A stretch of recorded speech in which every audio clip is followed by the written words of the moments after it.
The chandeliers of Spencer's house cast a mellow gold over the assembly, each facet of glass shimmering like a teardrop suspended in some celestial engine. I recall the hum of conversation, the rustle of gowns, and the faint scent of cologne mingled with roasted pheasant rising from the dining hall.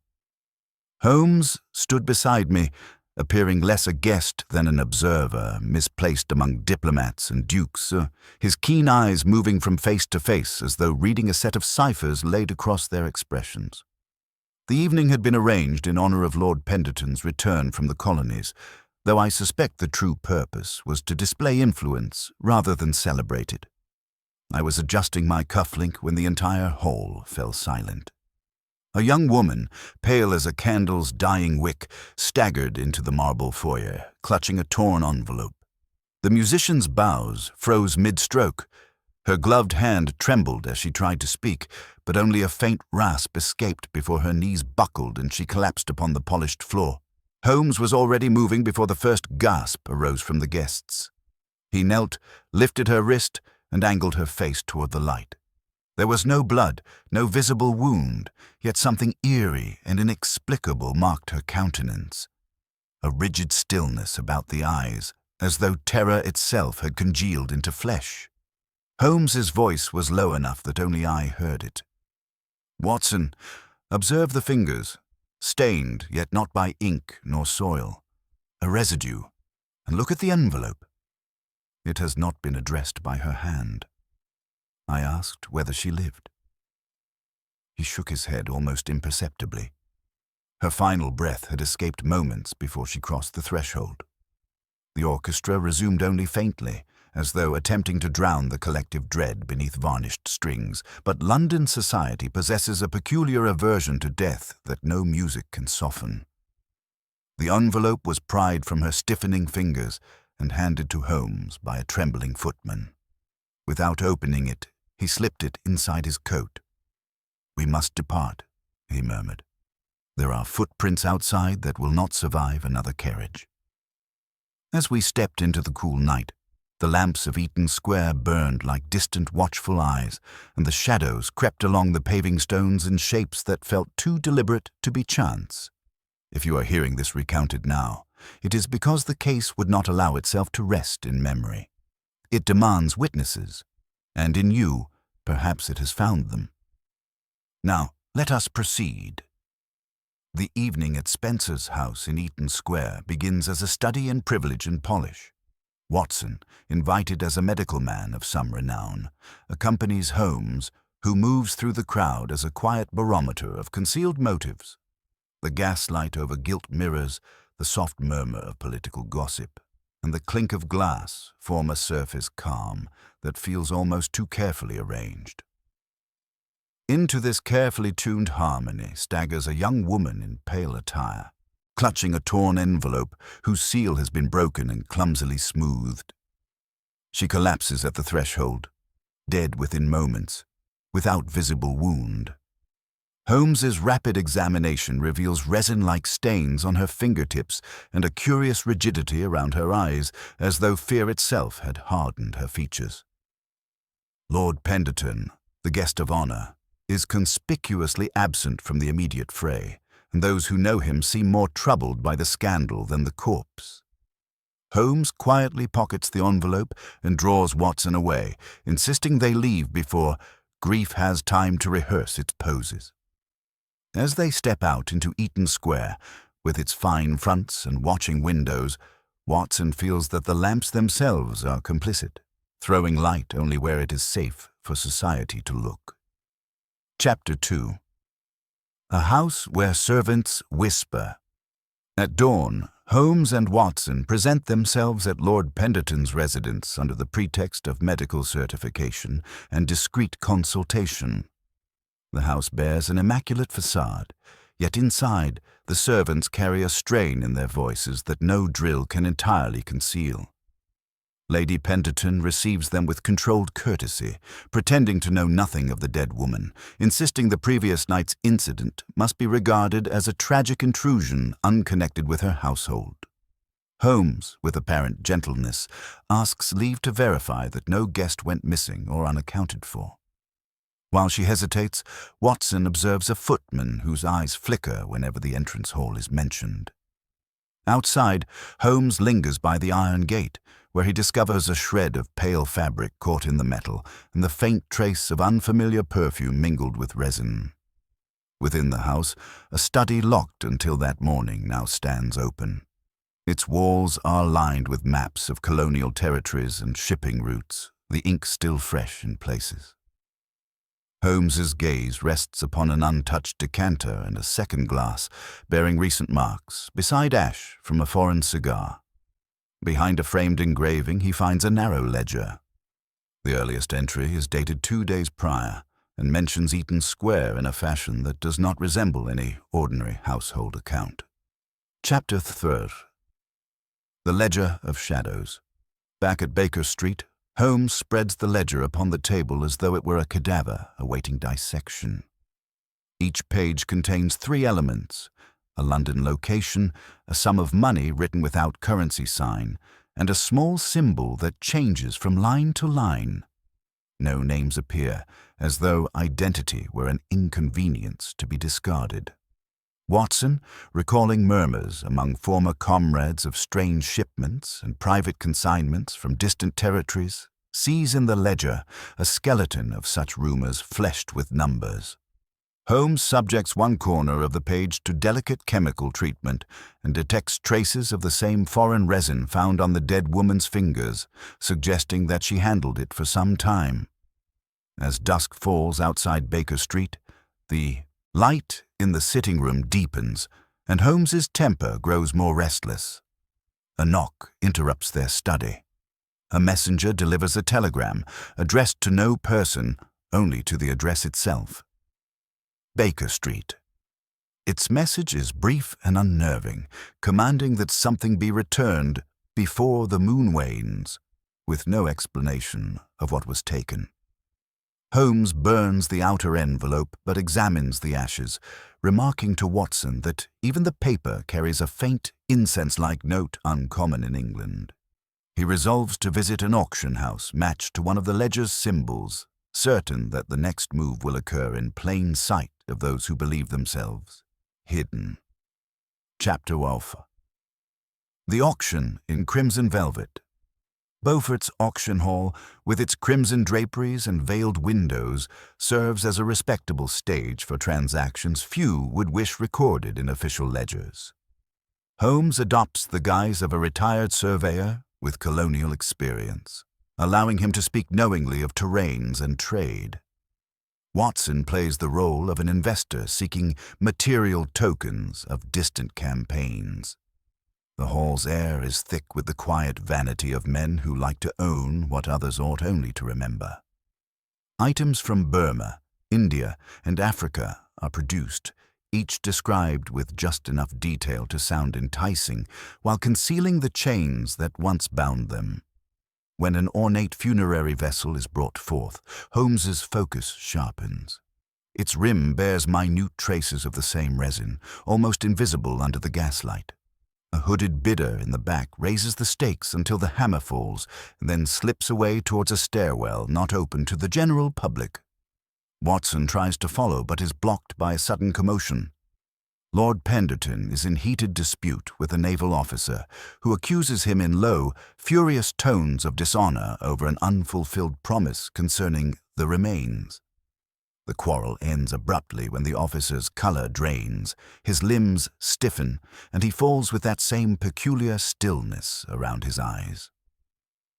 In the confusion, Holmes retrieves a fallen silver needle, its surface etched with tiny markings that look less like art and more like vows. The pattern suggests intent rather than accident, and the hall no longer feels like a marketplace but a theater prepared for a second act. Chapter 5. Beneath the moon of St. Bartholomew's.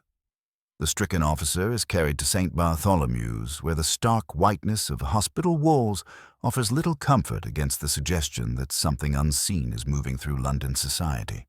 Watson, accustomed to wounds of steel and powder, is unsettled by a condition that mimics both poisoning and mesmerism, without matching either.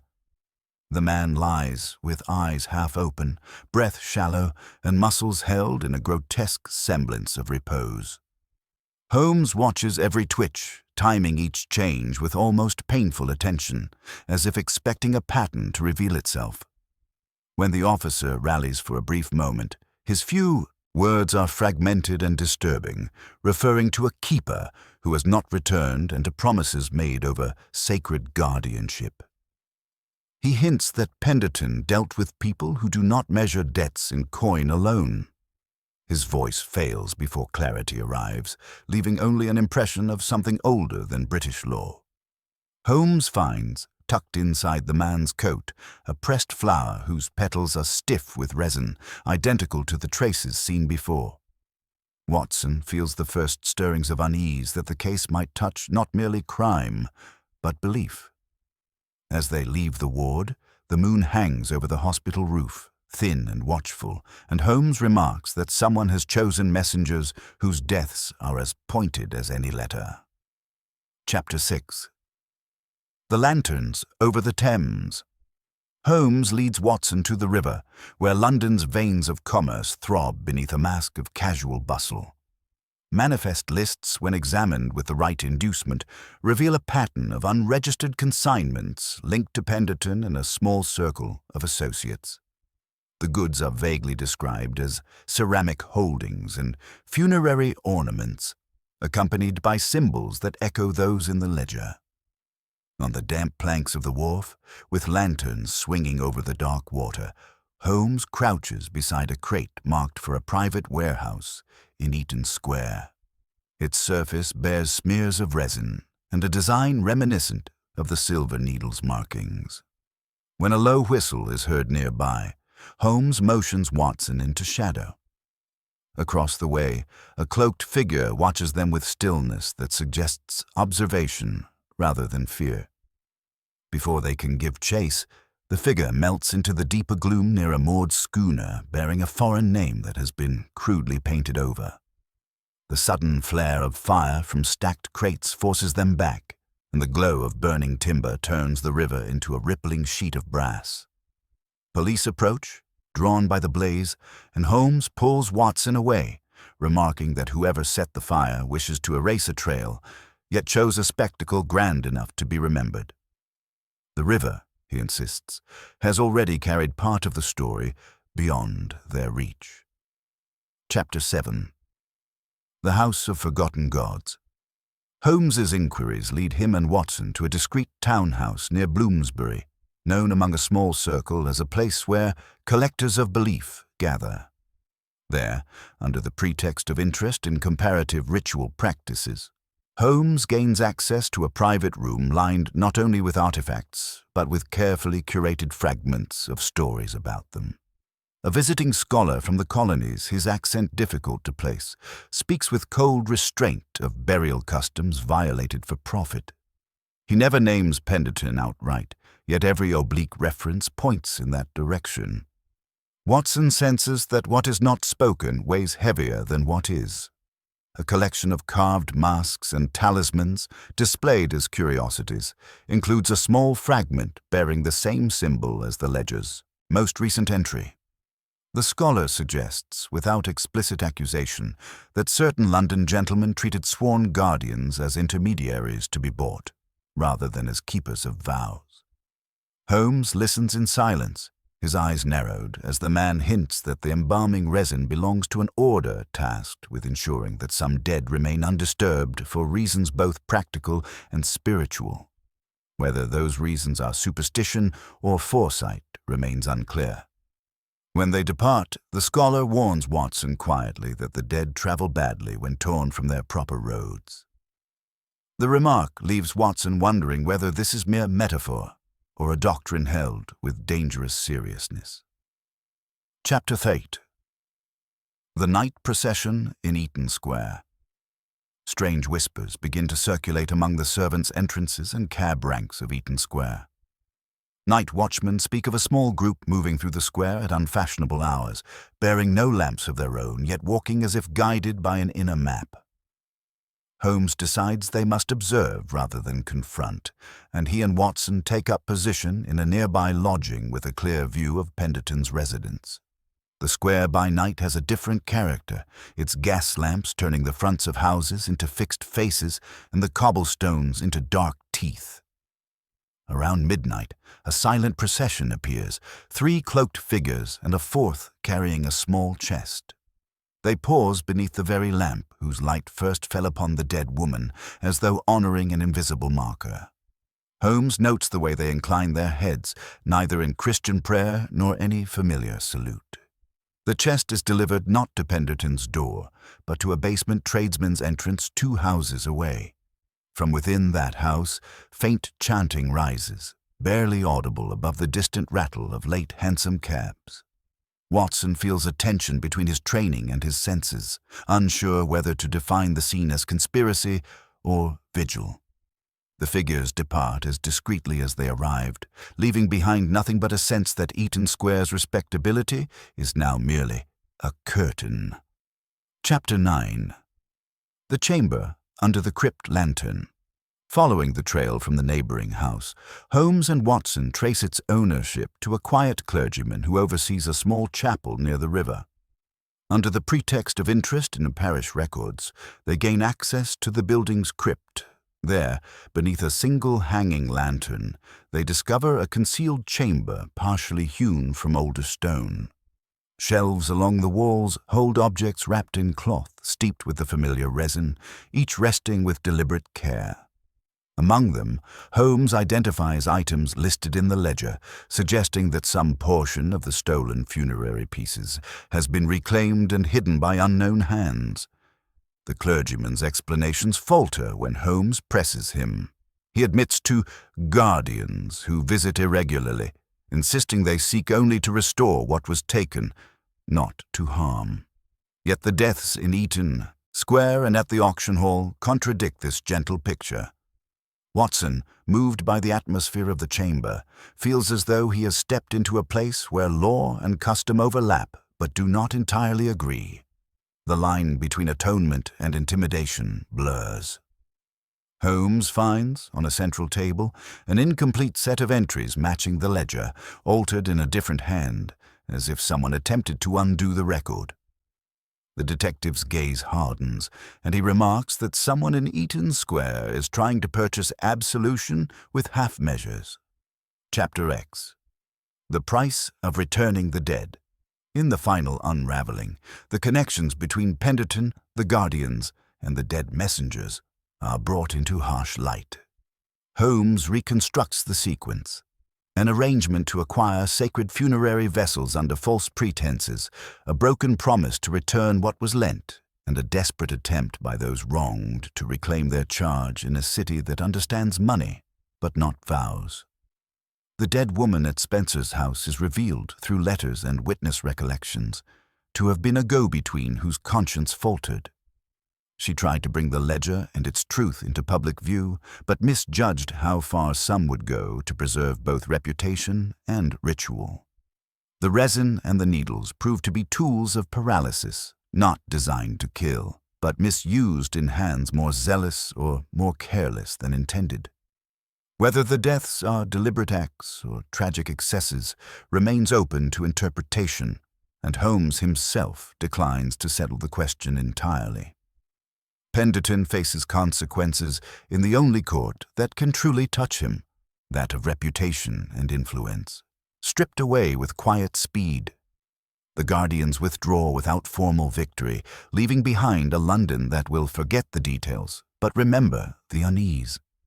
Watson closes the case with a reflection not on the supernatural, but on the human need to clothe guilt in ceremony when plain regret would cost too much. Chapter 1. The Woman at Spencer's House. I recall with particular clarity the glimmer of crystal and the rise and fall of polite laughter that evening in Eaton Square, perhaps because both were so swiftly silenced. Spencer's house, which stands at the northwestern corner of the square and has long been a scene of well-advertised entertainments, had seldom displayed more splendor than on the night when Lord Penderton returned from the colonies to receive the homage of London society. Carriages drew up in steady succession, their lamps casting brief circles of light upon the pavement before vanishing into the soft gloom beyond the railings. Footmen in livery passed like clockwork figures from door to carriage and back again, and within, the hall shone with a brightness that set the outer world at a kind of respectful distance. Holmes and I arrived somewhat later than the fashionable hour, my own reluctance to exchange my comfortable chair for stiff collar and polished boots only partly responsible. Holmes, who had little patience for the inanities of social display, had accepted the invitation with a promptness that surprised me. It was not, as I soon understood, Penderton's reputation as an administrator that interested him, but certain whispers regarding his private shipments and the company he kept outside official circles. As we mounted the steps, he paused only long enough to glance along the line of houses flanking the square, his gaze resting for a heartbeat upon a smaller residence whose blinds were already drawn, though the night was still young. Within the great hall, the light of a dozen chandeliers fell upon gilded frames and marble, giving every surface a softened luster. A footman relieved me of my coat while another took Holmes's hat and cane with the deference accorded to some powerful but obscure authority. We were announced, and I was drawn almost at once into conversation with an old acquaintance from the service whose tales of distant campaigns had grown more embellished with each retelling. Holmes drifted away as naturally as if the current of the crowd had carried him, though I knew that every movement was deliberate. He preferred to observe before committing himself, and a gathering of this nature offered more material for observation than any street corner. From where I stood, I could see him take up position near a side table, apparently absorbed in the label of a decanter. In truth, his eyes were never still. They traveled over the company, noting who spoke to whom and who avoided whom, what faces brightened at Penderton's name and what expressions tightened. The orchestra in the adjoining drawing-room played a light waltz that did little to disguise the murmur of political speculation, for men who have spent their lives acquiring power seldom talk long of anything else. Lady Penderton passed by on the arm of a foreign attaché, her smile as practiced as the turn of a fan. She acknowledged Holmes with a slight inclination of the head, no doubt recalling some earlier introduction, and uncertain whether to be grateful or uneasy at his presence. "It is curious, Watson," he remarked when he drifted back to my side, "how a room full of people ostensibly assembled to honor a man will speak of everything but that man's actual deeds." "You have heard something of them yourself," I replied. "From what the papers say, he has done credit to the country." "The papers, my dear fellow, do not always distinguish between credit and profit," said Holmes. "Observe the distribution of the guests. Those closest to the center have something to gain or something to lose. Those at the fringes have merely come to witness which it will be." Before I could answer, the orchestra broke off mid-phrase. The abrupt cessation of sound struck me first as an error, some miscommunication between conductor and musicians, until I realized that their attention, like that of everyone else in the hall, had been drawn to the open doorway. A woman stood upon the threshold, framed by the polished wood and the glow of the outer lamps. Her gown, though not costly, had once been neat, but now bore the marks of hurried travel. Mud at the hem, creases at the bodice, and a small tear near the shoulder. Her gloved hand clutched a torn envelope so tightly that the paper had buckled and wrinkled. Her face, pale even under the warm light of the hall, showed not the confusion of a guest who has mistaken the hour, but the blank and terrible certainty of one who has come too late. For a brief instant, no one moved. The doorman, who must have found her upon drawing back the door for some newly arrived carriage, stood frozen a pace behind her, as if her appearance had checked him mid-breath. Then she took a step forward, tried to speak, and produced only a dry, broken sound that might once have been a word. Her knees gave way, and she fell with a soft thud upon the marble floor, the envelope sliding from her grasp to come to rest a few inches from her outstretched fingers. Holmes was already halfway across the hall before the first murmur broke from the company. I confess that my own training asserted itself more slowly. For a heartbeat I was as rooted as the others. Then the knowledge that a life might yet be saved spurred me, and I pushed through the ring of astonished faces to kneel beside my friend. He had raised the woman's wrist and held his fingertips lightly against her pulse. I saw at once, from the stillness of his expression, that he had detected nothing there. Her eyes were open, staring at the chandelier above with a fixedness that told me they saw nothing. The muscles of her face were set in a faint grimace, as if she had braced herself against some unseen blow and never relaxed. "She is beyond your science, Watson," Holmes said quietly, so that only I could hear. "Yet there is much here to interest mine. Look at the fingers." I examined the gloved hand. At the tips, where cloth had frayed or thinned, a faint discoloration was visible. Not the dark stain of ink, nor the earthy smear of soil, but a pale residue, almost yellow, that caught the light with a faint dullness. When I brought the hand closer to my face, a subtle, unfamiliar scent reached me, something resinous and dry that recalled neither hospital nor apothecary. "You know it?" I asked. "I know what it is not," he replied.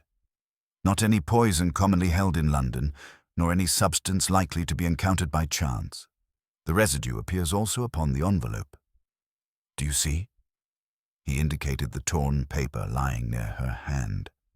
Upon its outer surface, where a seal might once have been, a scrap of wax clung, bearing the impression of a symbol now too blurred to read. Around it, the same faint resin traced a narrow halo, as if a finger, newly dipped in the substance, had pressed the seal or broken it.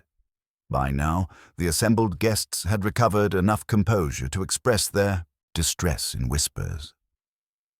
Lady Penderton, white about the mouth, remained at the far side of the hall, held back by a combination of propriety and something that looked suspiciously like calculation. Lord Penderton himself was nowhere to be seen. A footman, his face ashen, leaned towards his mistress and muttered something that caused her to glance sharply in our direction. "She is dead?" a gentleman near my shoulder asked, his voice pitched low, as if wishing the answer to be both unheard and affirmative. "Yes," I said, rising. "She has been so for some minutes, I should judge." Holmes did not yet stand. He lifted the envelope delicately by one corner and turned it over in his hand. There was no address upon it, only a faint impression where an outer leaf had once adhered. He slipped it into the inner pocket of his coat with a movement so smooth that many might have missed it altogether. "Holmes," I murmured, "ought we not to inform the authorities at once? This is clearly no ordinary collapse." "We shall inform them in due course," he answered. "But there are certain impressions that will not outlast their first arrival. Come." He rose at last and stepped back, allowing the nearest servants to move forward. Lady Penderton, finding herself compelled by expectation to approach, advanced with a small retinue and exclaimed appropriately over the tragedy. I saw her eyes flick to the space where the envelope had lain and then to Holmes's hand, which now rested innocently upon his walking stick. "You saw how she entered?" Holmes asked the doorman in a tone so soft that it might have been mistaken for courtesy. She came up the steps alone, sir," the man stammered. "I opened the door for another party, and there she was, just beyond the lamp, like she had been waiting to be let in. I thought she was a guest delayed." "Did you hear a carriage depart before you admitted her?" "No, sir. There was no sound, only the wind. She must have come on foot."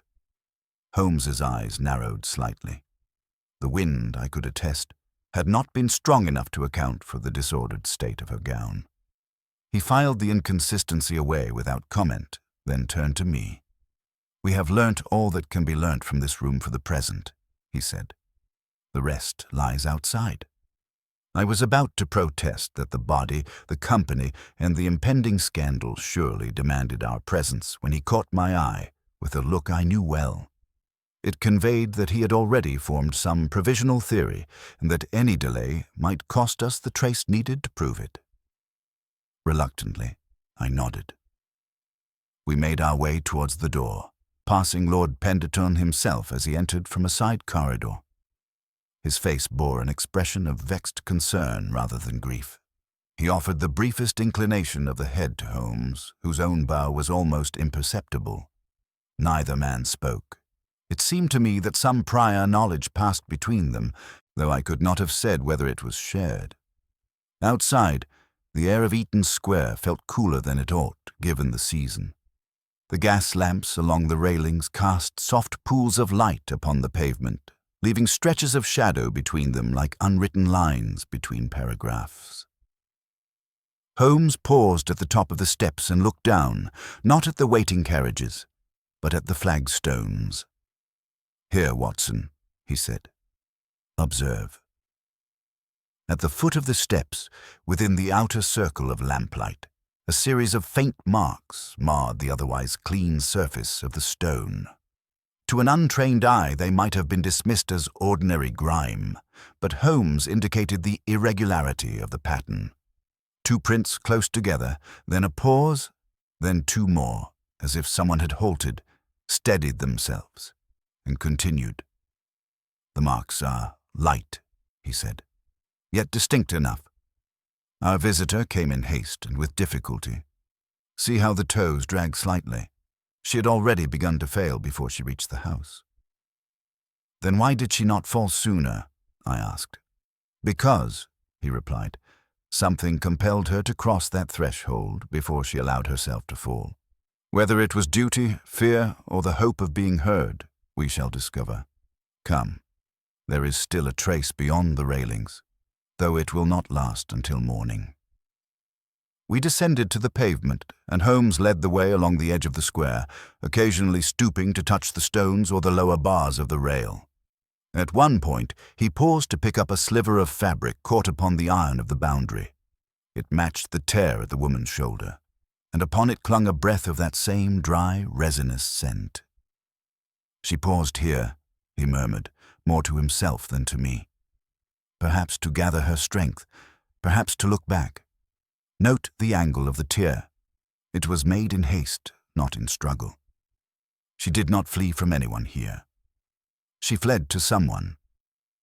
To Lord Penderton." "Possibly," said Holmes, "or to the company he keeps.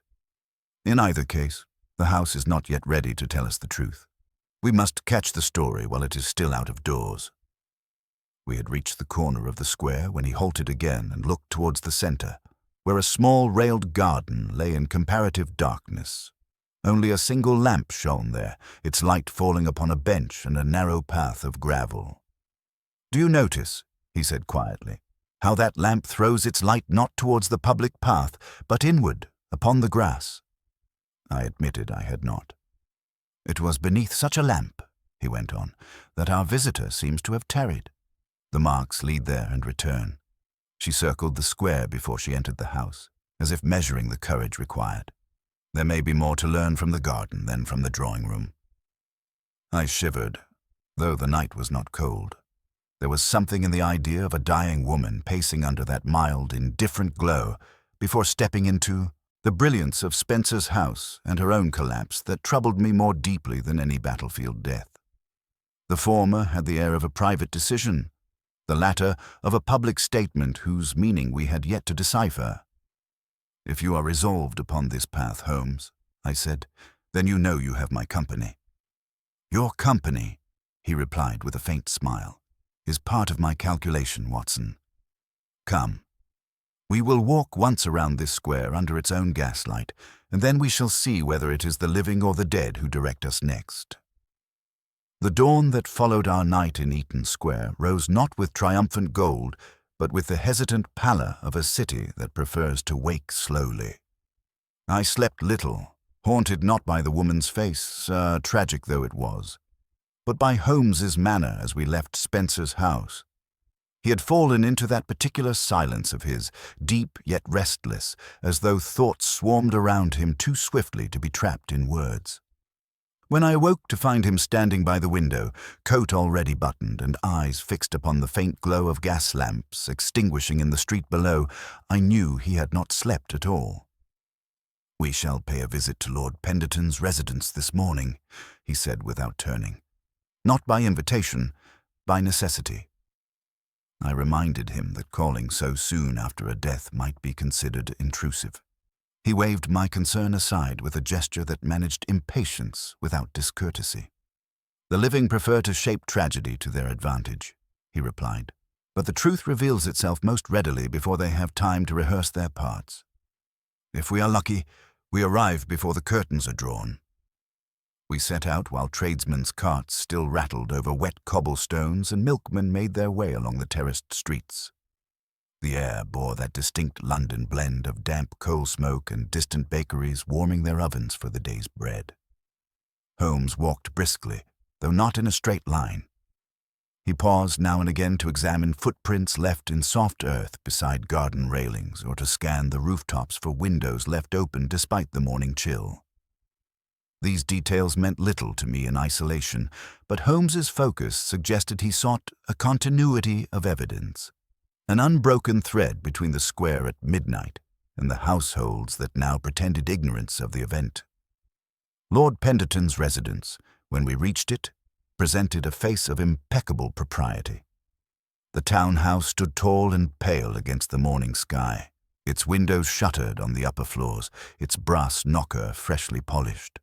The contrast struck me acutely, a night of death and whispered fear, followed by a morning facade of unblemished respectability. A butler received us with the precise measure of courtesy owed to gentlemen calling without appointment. "His lordship is occupied, sir," he said, one eyebrow rising no more than etiquette allowed. "May I inquire your business?" Holmes offered his card rather than explanation. "It concerns last night's untimely incident at Spencer's house," he said. "We wish to prevent gossip from outpacing truth. Pray inform Lady Penderton that Dr. John Watson is present should any medical clarification be required." The name carried weight. Society, after all, prefers its physicians credentialed and discreet. The butler bowed and disappeared up the corridor, leaving us in the vestibule where a long mirror reflected our figures in subdued morning light. Holmes appeared to examine his gloves, but I knew he was observing everything at once. The faint scuff on the polished floor, the absence of umbrellas despite recent rain, the fresh arrangement of flowers that bore a wilted stem tucked discreetly out of sight. At length, the butler returned. "Her ladyship will receive you briefly," he said. "Please follow." We were shown into a drawing room, handsomely furnished, though lacking the warmth of a lived-in space. Lady Penderton rose to greet us, her expression composed, though her eyelids bore the faint swelling of restless sleep or quiet tears. Whether from grief or calculation, I could not discern. "My husband is indisposed this morning," she said, motioning us to sit. "We were all quite shaken by the unfortunate intrusion last night." Holmes inclined his head. It was indeed unfortunate, yet I suspect the woman did not come by chance.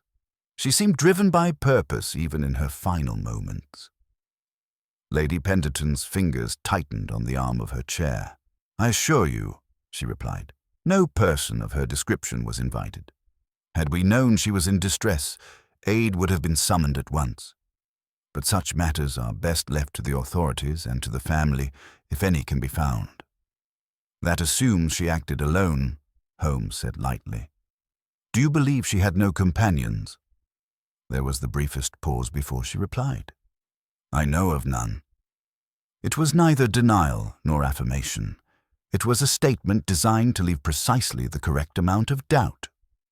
Holmes shifted his attention to the mantelpiece, where three objects sat slightly askew: two porcelain vases, and between them a crystal case containing a pressed flower. The petals, preserved with unusual care, bore a faint yellow tint. I felt an involuntary tightening across my chest as I recognized the hue. Though delicate, it resembled the same shade of resin we had observed on the dead woman's fingertips. "An uncommon specimen," Holmes remarked. "A gift from my husband," she replied too quickly. Before Holmes could press further, a footman entered bearing a tray and whispered into Lady Penderton's ear. Her expression flickered, just for an instant, toward alarm. "If you will excuse me," she said, rising, "I must attend to the household. My husband will send word when he is prepared to receive visitors." The formal dismissal was unmistakable. But Holmes did not stand. "Before we depart," he said, "we should like a moment to look round the grounds. There are details that bear inspection." Lady Penderton hesitated, then offered a strained smile. "As you wish. Mr. Hollingsworth will escort you." The footman, Hollingsworth, bowed and led us outside. The instant we stepped into the cold light of Eaton Square, Holmes's posture changed. He no longer adopted polite poise. He dropped into a hunter's gait, angled slightly forward, eyes sweeping the ground. The servant followed with obedient silence, but his gaze flickered with unease every time Holmes knelt to inspect a print or fragment of debris. Near the iron gate, Holmes paused. "There," he murmured, "the fabric." The fragment caught upon the metal was unmistakably torn from the dead woman's gown, its weave identical, the edges frayed rather than cut. But this time Holmes lifted something else from beneath it. A thin smear of resin, barely visible, fused to the iron as though transferred by a trembling hand. Hollingsworth's throat made a faint sound, neither cough nor gasp. "You seem unsettled," Holmes said without turning. "Did she pass this way last night?" The servant froze. I could not say, sir." "You could," Holmes corrected softly. "But you will not." The man's jaw tightened. His silence spoke more loudly than confession. Holmes stood, brushed the dust from his knees, and looked toward the house rather than the garden. "She did not come here to attend a party," he murmured. "She came to reach someone inside this very house. Whether to warn or to accuse, we shall soon discover." I asked whether he meant Penderton. Holmes's reply was quiet, almost reflective. "Not necessarily Penderton. Those who profit are not always those who command."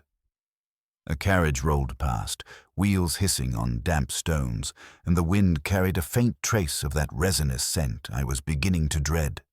Dry, ancient, and strangely mournful. Holmes placed his hand on my shoulder. "There is still the matter of the study." I reminded him that we had not been invited to see it. The household was already close to dismissing us. "We must not be invited," he said. "We must arrive." He walked back toward the servants' entrance, not the gentleman's approach, and paused before the footman. "Mr. Hollingsworth, we shall go no further today, but if a sealed envelope bearing foreign wax arrives at this house, you will bring it not to your mistress, but to me. Fail to do so, and last night's tragedy may become tomorrow's scandal." The footman swallowed hard. "Yes, sir." We departed. But Holmes did not turn toward Baker Street. He walked the perimeter of the square once more, stopping before a smaller house 2 doors down, its shutters firmly closed. "There," he whispered. "That is where the trail leaves the living and enters the ledger." I asked what he meant. Holmes answered only, "We return after nightfall." We passed the remainder of the morning in uneasy silence, though it was a silence dictated more by thought than weariness. Holmes strode ahead with that peculiar rhythm of his, an alternation between rapid strides and abrupt halts, as though each fresh detail demanded both pursuit and reflection. I followed, accustomed after long acquaintance to his habits, yet unable to suppress the growing suspicion that the woman's death was but the earliest ripple of something far deeper. When finally he turned towards Baker Street, hands clasped behind his back and gaze angled downward, I sensed he had drawn together enough threads to begin weaving. Mrs. Hudson met us at the door with a fretful frown. A parcel had arrived, she said, addressed neither to Holmes nor to myself by name, but to the address alone. It sat upon the table wrapped in plain brown paper, unobtrusive save for the faintest trace of scent that reached me even from the doorway, an echo of that same resinous dryness. Holmes unwrapped it with surprising gentleness, as though he feared that the mere force of untying a string might obscure some subtle clue. Inside lay a ledger bound in thin, cracked leather, its pages brittle with age yet recently handled. He opened it upon the table, flattening the spine with a single quick motion. Each entry was arranged across the page in 3 columns. The first bore a short description, sometimes a street name, at other times merely a number and district. The second contained sums of money written without symbol or notation, as if the currency itself were irrelevant.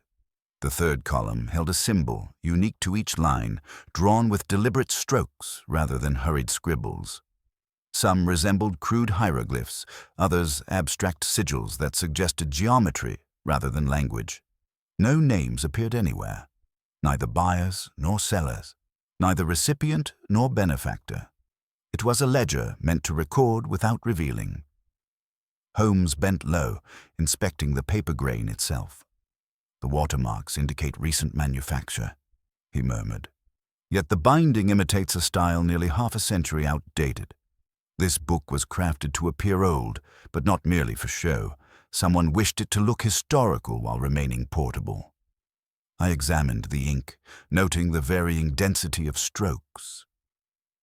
"Different hands. Different minds," Holmes corrected. "Look here, this symbol beside Eaton Square."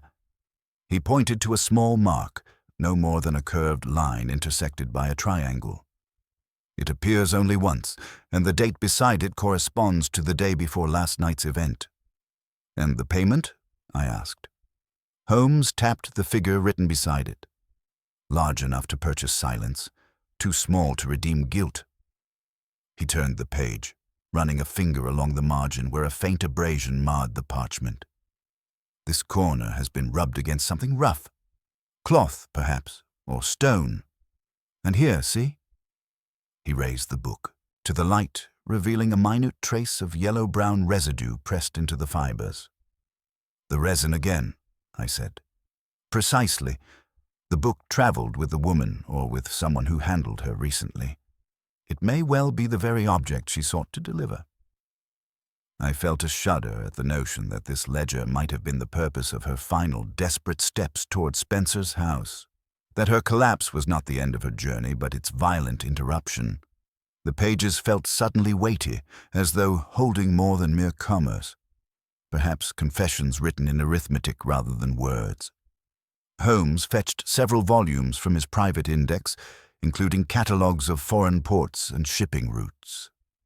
He laid them beside the ledger, cross-referencing the obscure locations listed. "These are no mere addresses. They are transfer points, private warehouses, disused chapels, even charity halls. Someone has been moving objects through London with meticulous discretion." "And by objects," I said slowly, "you mean funerary remains?" He did not answer at once. Instead, he turned to the fireplace, where he struck a match with deliberate slowness. "We cannot adopt conclusions merely because they appear dramatic," he said at last.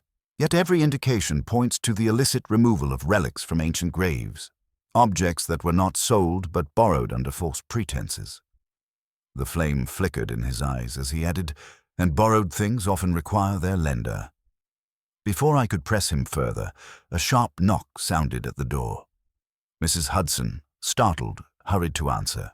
A courier entered, his coat wet from mist and his face pale with unease. He handed Holmes an envelope sealed in plain wax. No crest, no sender, no handwriting. Holmes opened it, and a thin strip of paper fell out, bearing a single line. "Return what is ours before the moon wanes." No signature, no demand, no explanation. The courier, when questioned, insisted he received it from a veiled woman at the corner of Baker Street, who vanished into passing carriages before he could speak further. Holmes pressed a coin into his hand and dismissed him. "Watson," he said quietly, "it appears we are no longer merely observers. We are now addressed." I felt an involuntary tightening in my throat. "Do you believe the woman belonged to a society or order?" Holmes sat, steepling his fingers. "Perhaps. Or she acted for those unwilling to be seen. There are groups, small and fervent, devoted to ensuring that the past is not consumed by the hunger of empire. Such men and women do not petition Parliament. They act." "And the deaths?" I asked. "Are they acts of justice or of revenge?" Holmes's expression shifted, sharp interest tinged with something I rarely saw in him, moral uncertainty. "That," he murmured, "is the axis upon which this case turns." For a long while, we remained silent, listening to the muted rumble of wheels beyond the window. London itself seemed to hold its breath, as though waiting to see whether truth or power would prevail. Holmes rose abruptly. "The ledger points to an auction house tonight. Beaufort's. The symbol here, and here, aligns with its catalogues. If the next exchange is to occur, it will be in plain sight. You intend to attend?" "As participants," he said, already searching his wardrobe. "Not as spectators." "And our roles?" Holmes selected a coat of slightly faded cut and placed before me a military-style waistcoat with polished brass buttons. "You will be a recently returned officer seeking tangible relics of campaigns," he said, "a collector of history. I shall be a surveyor of colonial terrain, now retired. Between us, we shall ask the questions that cannot be posed as ourselves." He paused, hand on the back of a chair, his gaze briefly distant. "There is a tide rising in London, Watson. One that runs not through rivers or commerce, but through conscience. Tonight, we touch the edge of it." I felt the old familiar thrill rise, half dread, half exhilaration, a sensation I had known beside him at Dartmoor, at Reichenbach, and in the darkest alleys of Limehouse. The world outside might sleep under gaslight, but Holmes was already moving ahead, seeking what lurked beyond its reach. He placed the ledger inside his coat. "We go at sunset," he said, "and if we are fortunate, we shall arrive before the bidding begins." Beaufort's auction hall stood at the juncture of two narrow streets, where London's older masonry pressed close upon the newer facades, as though the city itself sought to conceal the building behind a veil of architectural discretion. Had one passed by without prior knowledge, the hall might have seemed merely a private club or an administrative office. A discreet doorway, dark green trim, no signage save for a brass plate worn nearly blank by polishing. Yet behind that door, wealth and appetite congregated in equal measure, and objects not meant for English eyes changed hands beneath crystal chandeliers. Holmes and I arrived just after dusk, the sky overhead fading to an iron-gray twilight that gave way slowly to gas lamps. Our disguises were modest, for at such gatherings the grandest deception lies not in costume but in bearing. I wore the waistcoat Holmes had selected, buttoned high, with gloves chosen to suggest a man recently demobilized but seeking investment opportunities. Holmes appeared older by a few years, the slight stoop of a man who had spent decades in the field, tramping across soil foreign to London pavements. He carried a cane whose polished surface bore faint dents, as though each one recalled a distant campaign. The doorman barely glanced at our cards before admitting us. Within, the air felt close, scented faintly of wine, oiled wood, and something more elusive. The expectation of profit whispered across velvet-lined walls. The hall itself consisted of a large central chamber with balconies rising on three sides, each compartmented into small viewing boxes. Heavy curtains in a deep crimson shade softened the shape of the room, lending it the air of a theater rather than a marketplace. At the far end stood a raised platform where the auctioneer presided above a table draped in silk, upon which each item would be set like a relic for veneration. The crowd was precisely what Holmes had predicted. Peers of the realm seated beside merchants of considerable fortune, antiquarians with scholarly affectations, and adventurers who had made their names in distant provinces where law was enforced chiefly by the man who possessed the most rifles. Their voices murmured in subdued conversation. The atmosphere held none of the raucousness of public auctions open to the curious. Here, each man sought not notoriety, but ownership. Holmes guided me to a vantage point near the front, yet slightly to the side, where we could observe bidders without being observed ourselves. He leaned toward me, his voice barely above breath. Note the distribution of attendants. You will see more foreign accents than would be admitted at Spencer's house. Yet all are wearing English attire. It is an imitation of belonging, habit worn like costume. And the objects themselves, I asked. They are the yearnings of men who long to possess what once possessed others. The auction commenced. The first items were innocuous enough. Carved jewelry boxes from Madras, a set of navigational instruments said to have belonged to a privateer, a pair of ivory chess pieces. Bidding rose politely, without urgency.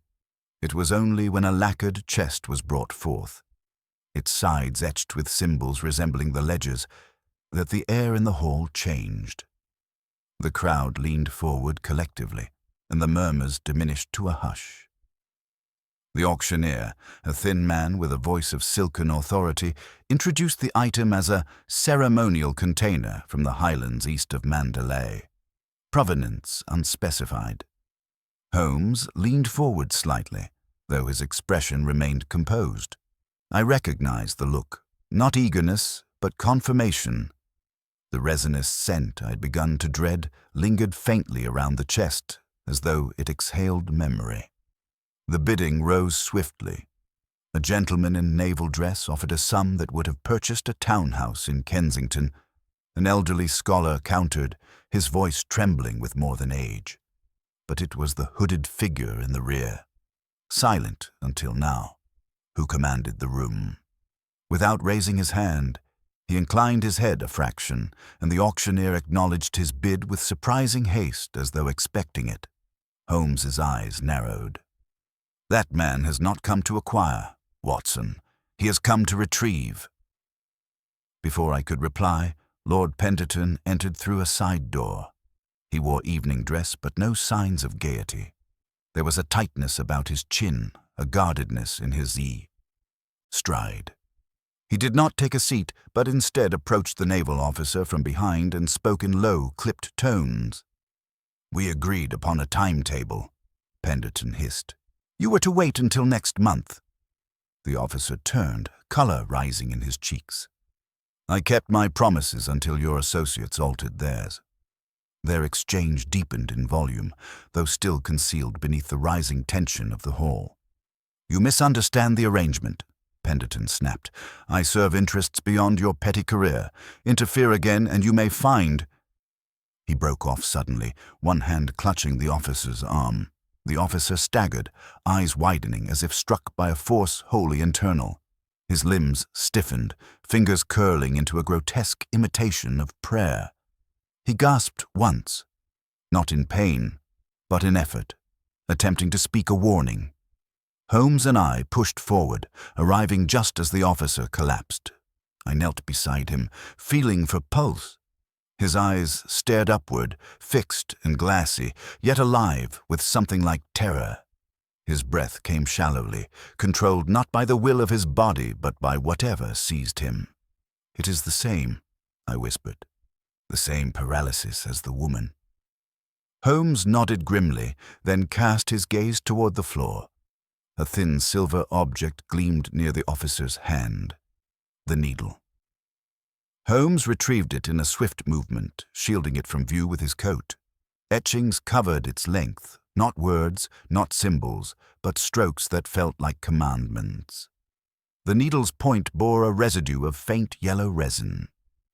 Penderton, recovering from his shock, scanned the hall with the expression of a man who fears not guilt, but recognition. The hooded bidder had vanished. Several other gentlemen slipped toward the exits with calculated indifference.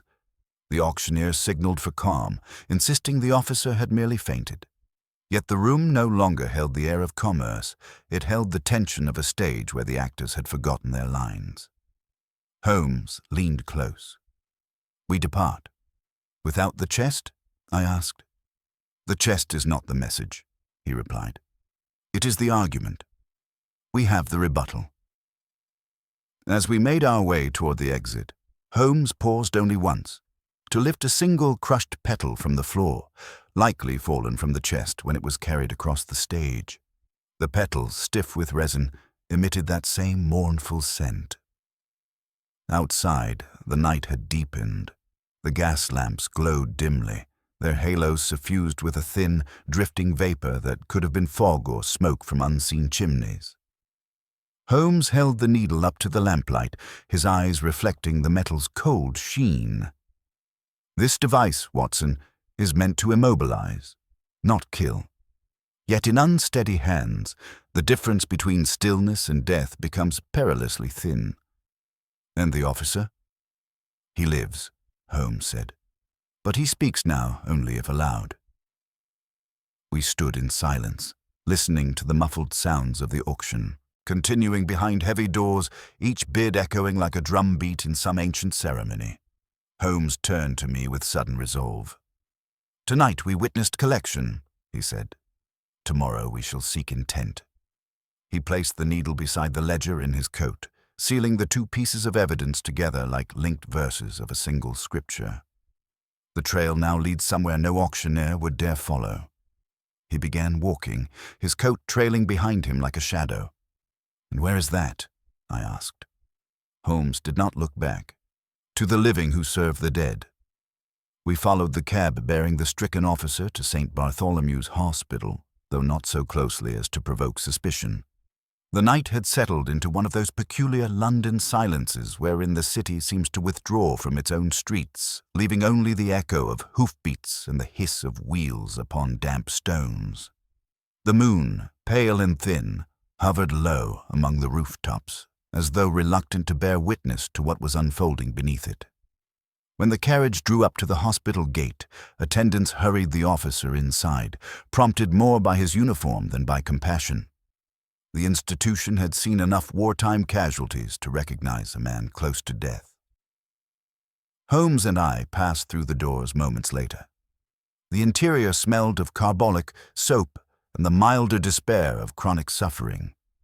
The hall lamps cast a stark illumination on the patients waiting upon benches, wrapped in blankets that did little to conceal shivering or fever. Holmes moved with his usual purpose, yet when we reached the receiving room, he stopped abruptly, inspecting the officer from a distance before allowing me to approach. "He may yet recover speech," Holmes murmured, "but only if the paralysis releases him. If it does not, his voice will remain imprisoned behind open eyes." The officer lay upon a narrow bed, his face drained of color. His eyes were open, though unfocused, and his fingers curled inward as if gripping an invisible thread. I recognized rhythmic contraction in the muscles of his throat, an effort to speak that could not pass into sound.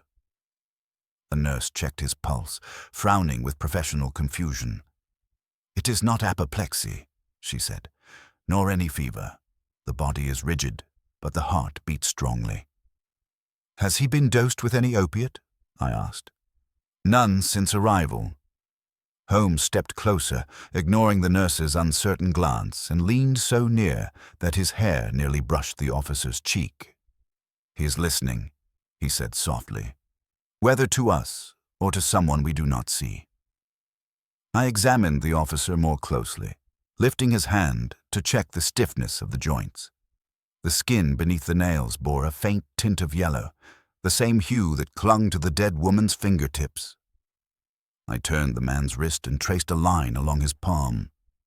A fine puncture mark, almost invisible, marred the skin near the base of the thumb.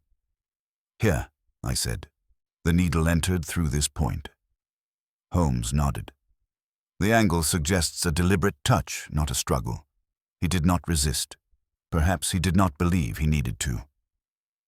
We waited, Minutes passed. The steady beat of boots on the stone floor echoed from distant wards, but the officer lay unmoving, neither waking nor sinking further.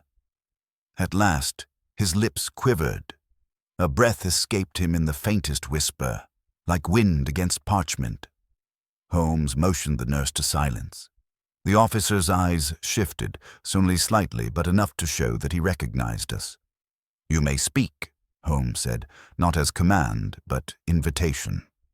A faint tremor passed through the man's jaw. Then, in a voice not much louder than breath itself, he forced out 3 fractured phrases. "She was the last. They cannot return without the keeper. Penderton promised them safe passage." Holmes leaned closer still. "Who are they?" But the officer's gaze wandered toward the high windows where moonlight filtered through frosted panes. His breath grew shallow again, and whatever slender thread had connected him to consciousness snapped. His limbs stiffened once more. The stillness returned like a shroud drawn back over him. The nurse moved to fetch instruments, believing him overcome by seizure, but Holmes touched her arm. "No," he murmured. "It is not the body that holds him captive, it is the vow." The nurse, bewildered, withdrew to tend other patients, leaving us beside the bed. Holmes straightened, expression taut with restrained fury rather than fear. "He spoke of a keeper," I said quietly. "Some guardian of the objects? Perhaps. Or a custodian of the dead. Some cultures entrust burial to a single hereditary order. Men or women born for no other purpose than to ensure that the dead do not wander and that their memories remain undisturbed. If one such custodian vanished or was prevented from fulfilling their charge." He trailed off, brows drawing together. "Then others might attempt to reclaim what was lost. Not through revenge, but through obligation. And the resin? It marks ritual handling, not poison, not weapon, a sign of stewardship." The idea unsettled me more deeply than any straightforward crime. Death without malice could be terrifying enough, but death by ceremony, witnessed in silence, felt like the world of reason retreating one step further from the lamplight. Holmes reached into his coat and withdrew the petal he had retrieved from the auction hall floor. He held it near the officer's face, observing any flicker of recognition. None came. "Watson," he said quietly, "I believe the officers, the woman, and the chest itself are all tributaries of the same river. We must follow it to its source, before the tide turns fully against us." "Where do we begin?" Holmes's answer was immediate. "With the ship." I blinked. "What ship?" "The one whose cargo never saw the docks." He replied, "There are manifests that list no ports, yet cargo still travels.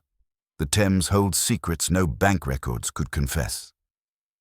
Before we departed, I placed the officer's hand gently upon his chest. He remained neither dying nor living in the ordinary sense. Rather suspended, a body turned into testimony. As we stepped out into the night air, I could not shake the feeling that he was waiting for someone beyond the reach of earthly medicine. The moon had risen higher now, paling the stars and silvering the rooftops. Holmes walked with renewed urgency, gesturing for a hansom as though time itself pressed upon him. "We must speak to the customs officials before dawn. Information grows expensive after sunrise." The cab rattled across cobblestones, passing shuttered shops and slumbering terraces. The river awaited us, a broad, unquiet ribbon that gleamed like tarnished metal beneath the moon. Barges rocked softly against their ropes. Lanterns flickered in rhythmic dance upon the water's surface. Holmes guided us toward a low warehouse, whose only illumination came from a single lantern guttering above its door. The dockmaster, a gruff man with eyes trained to weigh coin faster than truth, looked startled to see callers at such an hour. "We're not here to seize goods," Holmes said before the man could speak, "only to ask which ships have passed recently without inspection." The dockmaster hesitated, glancing toward the ledger on his desk. Holmes slipped a sovereign into his hand, then another. After a long pause, The man opened a second ledger, not the official one, and pointed to a line near the bottom. "No name," he muttered. "Just a symbol. Offloaded at dawn yesterday. Orders were to avoid notice. Gentlemen with letters came ahead of her. Quiet men. They paid well." Holmes recognized the symbol. It was identical to the one beside Eaton Square in the leather-bound ledger we had received. And the cargo? Crates. Heavy. Markings scratched off before we saw them. One had a smell to it, like dust from some old tomb. Holmes thanked him, then stepped outside, drawing me toward the river bank. The moonlight rippled upon the dark water, each wavelet catching reflections like shards of polished steel.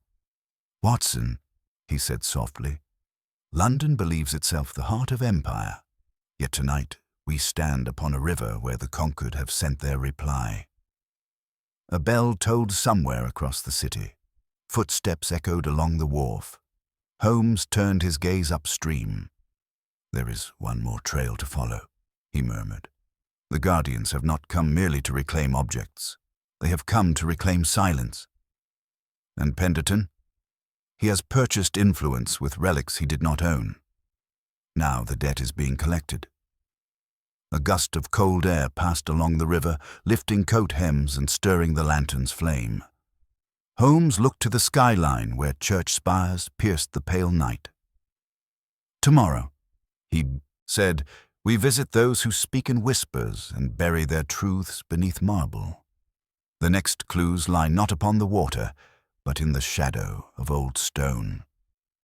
He began walking, and I followed, though I could not help glancing back toward the hospital where the officer lay, suspended between worlds. For if the dead were being returned, I feared the living might soon be required as payment. Dawn crept over the river like a reluctant confession, pale and uncertain, revealing more in outlines than in substance. The lamps along the embankment sputtered and dimmed, their nightly authority relinquished to a watery grey light that blurred stone, metal, and mist into one indistinct whole. Holmes had insisted we remain near the warehouses until first light, a decision that left my limbs aching from cold and my mind troubled by half-formed thoughts. The officer's silence, the woman's fatal resolve, the ledger's mute arithmetic, each hovered like a ghost in my thoughts, demanding shape and voice. Holmes, however, appeared invigorated rather than fatigued. He strode along the pier with hands clasped behind his back, pausing at intervals to kneel over footprints half smeared by dew or to analyze the angles at which crates had been moved. His gaze seemed to traverse both present and past at once, as though the riverbank bore two overlapping histories, one visible to common men, the other etched in faint impressions only he could discern. At length, he halted beside a stack of crates recently unloaded. Their sides bore remnants of black ink markings, hastily scraped away, yet not entirely erased. Holmes brushed his thumb across the wood, revealing the faint outline of a symbol, a curved crescent intersecting a pair of crossed lines, the same that appeared beside an entry in the ledger. "These crates once formed part of a larger consignment," he murmured, "but they have been separated. Half of the shipment went upriver under official papers. The rest," he nodded toward the water, "slipped through beneath lanterns, carried by hands that prefer night to law." I examined the crate more closely. A crack in the wood revealed straw packing within, yet no object remained. Only the scent lingered, faint but unmistakable, that dry, resinous fragrance that trailed death and silence alike. "What was taken?" I asked. "A vessel," Holmes said. "Of stone or clay, perhaps. Not an artifact to be admired, but a container for something valued far more than craftsmanship. Remains? Possibly. Or writings meant to accompany them. Such objects rarely travel alone." We rose and walked further along the wharf. The river lapped against the stone in uneven rhythms, carrying detritus from distant reaches of the city. Scraps of cloth, broken reeds, an overturned crate too waterlogged to float. Holmes paused at the water's edge, studying the ripples. "Watson," he said quietly, "London does not drown its secrets. It exports them." A whistle pierced the morning air. 2 constables approached, cloaks flapping in the wind. Their steps quickened when they noticed us, suspicion sharpening their features. "You gentlemen have business here," the elder of the 2 demanded. Holmes presented a card with effortless calm. "Merely observing the aftermath of a minor fire last night. We are gathering information for a private report." The constables exchanged glances. "Strange business," the younger one muttered. "Some crates went up, others removed before we got here, and the dockmaster swears he heard voices from the river but saw no boat." "No boat," Holmes repeated, interest sharpening. "None he could see," the constable replied. "Fog came in sudden-like, thick as wool. By the time it lifted, the voices were gone." Holmes bowed slightly. "Thank you, officers. You have been most helpful." We departed before further questioning could arise. When we reached a secluded stretch of embankment, Holmes drew the silver needle from his coat and held it against the rising sun. The etchings along its length caught the light like grooves in fine metalwork. "This tool," he said, turning it slowly, "is neither crude nor improvised. It was wrought for a singular purpose, to still the body without rupturing it. A ritual instrument, not a weapon. And it was used at the auction hall by someone unpracticed, or perhaps desperate. Then the officer was meant to be paralyzed, not killed. Likely, a message sent through silence rather than blood. And the woman?" Holmes's expression darkened. "She was carrying a message. Whether intended to deliver it or destroy it, she died because someone feared what she might choose." A carriage rattled past on the far road, its wheels sending thin echoes across the water. Holmes turned from the river and began walking toward the city. "Come, Watson. We must visit a place where secrets decay slowly, among men who canonize their ambitions beneath carved stone." "You mean Penderton's estate?" He shook his head. "No. That house will show us only what its inhabitants rehearse. We require something more honest." I frowned. Where do we find honesty in this matter? In the ledgers of those who enforce law, not on men, but on memory. His meaning eluded me until we passed St. Paul's, looming through the thinning morning haze. Holmes turned down a narrow lane where old churches and guild houses still clung to their foundations like barnacles of a prior century. He halted before a small chapel set back from the street, its doors closed, its windows covered by heavy shutters despite the hour. A lantern hung unlit above the entrance, though soot stains suggested it had been used recently. "This," Holmes murmured, "is where the trail resumes." Before I could inquire further, a figure emerged from a side passage, a man in simple clerical garb carrying a bundle of papers. His face was composed, though his eyes betrayed watchfulness. Upon his sleeve rested a faint smudge of that yellow resin. Holmes inclined his head. "You serve this chapel?" "I keep its records," the man replied. "And you?" "We seek knowledge," Holmes said, "of certain transfers made under the guise of charity. Transfers involving relics not destined for consecrated ground." The man's expression did not change, yet his grip tightened upon the papers. "This is a house of worship," he said, "not a warehouse for the curiosities of empire." Holmes's voice softened. "Then why do shipments from distant graves pass through it?" The man hesitated. The morning wind rustled the shutters, and for a moment I thought he might flee. Instead, he stepped back and opened the door just wide enough for us to enter. "You must not be seen," he whispered. Inside, the chapel lay in dim half-light, its air thick with incense long since burnt. Rows of pews stretched forward to an altar draped in simple linen. But it was not the altar that drew Holmes's eye. It was the trap-door inset beneath the rear pews, its hinges newly oiled. The cleric motioned us downward. "Those who come," he said, "do not stay long. They speak little. They carry things and leave without blessing." Holmes descended the narrow stone steps first. I followed, my shoulders brushing walls damp with subterranean chill. At the base, we entered a small chamber dug into deeper foundations. Shelves lined the perimeter, each holding objects wrapped in coarse cloth stiff with that familiar resin. A lantern hung from a beam overhead, burning with a low flame that cast long, wavering shadows across the stone. Holmes approached one of the shelves and lifted a bundle with reverence. As he unwrapped the cloth, I felt an involuntary shiver pass through me.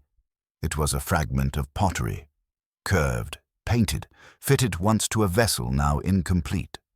The markings along its rim matched those on the crate. Holmes's eyes gleamed. "Part of the shipment has been reclaimed." "But by whom?" I asked. The cleric answered quietly from the threshold. "By those to whom it was always promised." Holmes turned sharply. "And the rest?" "Still wandering," the man replied. "Still reminding the living of promises they made and broke." Holmes wrapped the fragment again and set it back upon the shelf. "We must speak to Penderton." "To speak," the cleric murmured, "you must be heard." Holmes drew himself upright, his coat stirring in the lantern's glow. "Then tonight," he said, "we return to Eaton Square." As we climbed back toward the surface, the lantern's flame guttered behind us, leaving the chamber below in living shadow. When the door shut overhead, the scent of resin lingered like a hand pressed against the back of my throat. Outside, London moved on with its usual indifferent rhythm. Carriages rolling, merchants shouting, children rushing to school, none aware that beneath their feet lay a quiet war between memory and possession. Holmes set his path toward the square. "One final circle must be walked," he said, "and we must walk it before night chooses sides." Night fell over London, not as a cloak, but as a series of closing doors, lamps dimmed, windows shuttered, curtains drawn tight against what little the gaslight dared illuminate. I sensed in that descent to darkness the faint stirring of something older than habit, as if the city itself wished to avert its gaze from the path Holmes and I were taking. We descended from the chapel into the busier roads, where evening carriages rattled past gentlemen returning from their clubs and governesses, shepherding children home before supper. The ordinary world persisted, untroubled, yet every passing face struck me as faintly unreal, like extras moving across the stage of a play whose true drama was unfolding behind the scenery. Holmes walked ahead, his stride measured, his gaze drawn to unlit windows. The fragment recovered from beneath the chapel still lay wrapped inside his coat, its weight seeming to pull his thoughts inward. He said little until we reached a district where the houses grew narrower and older. Their facades bowed slightly toward the street as though conferring among themselves. There, tucked between a tobacconist and a shuttered print shop, stood a tall townhouse with no knocker, no inscription, not even a number visible in the lamplight. "This is the place you mentioned?" I asked, lowering my voice instinctively. Holmes nodded. "This house trades not in relics, but in explanations. Its inhabitants collect the stories that accompany objects taken from graves, stories more valuable than the objects themselves." "Who lives here?" "Scholars," he said, "though not of any university that will admit their work into catalogues. They concern themselves with the unseen cost of acquisition." He knocked once, softly, yet with the certainty of a man who expected response. After a pause, the door opened by a fraction, allowing a glint of lamplight to escape. A face appeared, a woman of advancing years, her hair pinned in tight coils, her expression neither welcoming nor wary, but contemplative. "Good evening," she said, with the calm cadence of one who fears nothing because nothing surprises her. "You are expected." I glanced at Holmes, startled. He merely bowed. We entered a narrow corridor lined with shelves bearing scrolls, fragments of stone, and small wooden tablets inscribed with characters I could not identify. The woman led us into a chamber where lamps burned with low blue flames, their light revealing cabinets filled not with artifacts, but with manuscripts and meticulously labeled notes. The air smelled faintly of binding glue, dust, and what I had now come to recognize as the resin, though here its presence carried neither dread nor sorrow, only reverence. Another figure sat at a long table. A man in a simple dark coat, spectacles resting low upon his nose. His complexion bore no trace of English origin, nor of any empire's colonial territories. It seemed instead to belong nowhere and everywhere at once. He watched us approach with eyes trained not on our attire, but on our intent. "You have come from the river," he said to Holmes, "and from the auction hall before that." Holmes remained standing. "We seek understanding, the objects taken from distant graves. By what right were they guarded? And why have deaths followed their return?" The man gestured to the chairs opposite him. "Understanding is not given," he said. "It is paid for." We sat. He reached beneath the table and placed upon its surface a small carved disc of wood, its edges worn smooth by handling. The emblem carved upon it matched the symbol beside the earliest entry in the ledger, an eye encircled by branching lines. "This," he said, "is not ornament. It is a mark of guardianship. In lands where the dead speak through silence rather than scripture, their remains are entrusted to those chosen by lineage, not faith. These guardians do not own the dead. They accompany them." "You mean priests?" I asked. He shook his head. "Priests speak for the living. Guardians speak for memory. Their duty is not worship, but containment." Holmes leaned forward. "And Penderton took objects under false pretense?" "He took them under terms he did not honor," the man replied. "He promised preservation, display, and respect. Instead, he treated them as commodities, severed from their purpose. And now the guardians have come to reclaim them?" "To restore balance," the man corrected. "Reclamation is not vengeance, it is correction, but something interferes. Something that binds their efforts to London rather than letting them pass through." Holmes withdrew the wrapped fragment and placed it carefully upon the table. The man did not touch it. Instead, he regarded it with a distant sorrow, as though it represented more than stone. "It is incomplete," he murmured. "The vessel it belongs to was divided. Without unity, its story cannot rest." "And the paralysis?" I asked. "The needle? The deaths?" The woman, who had remained silent until now, spoke. "The resin stills the body. It prevents defilement during transport. It was never meant for coercion, but in hands that understand only power, tools become weapons." Holmes's jaw tightened. "The officer at the auction, was he targeted or caught in the crossfire?" The man hesitated. He sought to sell what was not his. Had he lived long enough to complete the transaction, worse might have followed. "Then the dead woman?" I pressed. The man lowered his eyes. "She was a courier between worlds. She knew that the ledger had fallen into hands that would use it to justify further theft. She attempted to bring it to light, but someone feared the consequences of truth." Holmes's voice was a quiet blade. "Penderton. That name is one among many," the man replied. "He is not the architect, only its servant. The true benefactors do not attend auctions. They attend Parliament." A chill crept up my spine. The idea that our investigation brushed the edges of imperial power was not unexpected, but hearing it spoken aloud carried the weight of oath rather than theory. Holmes stood abruptly. "One question remains. If the Guardians wish only restoration, why not reclaim all objects quietly and depart? Why involve the living at all?" The woman extinguished one of the blue flames with her fingers. "Because the dead require witnesses," she said. "Even silence must sometimes be seen." The man inclined his head. You will find your answers not in this house, but in the square where the dead woman fell. The guardians will return tonight.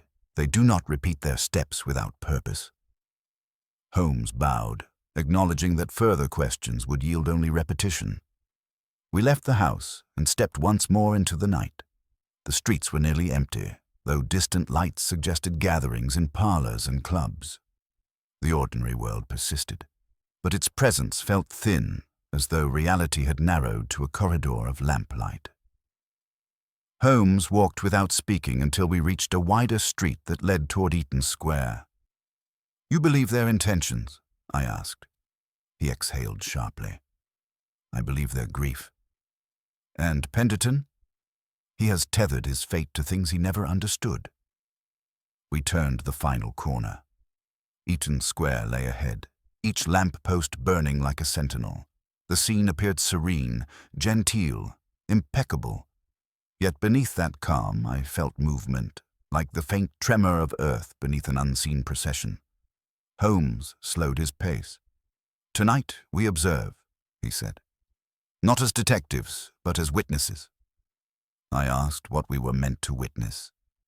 He looked toward the house where the woman had fallen, his expression hardening. "The living paying their debt." Eaton Square by day presents a face of such well-composed tranquility that a stranger might suppose no passion more violent than mild irritation had ever disturbed its railings.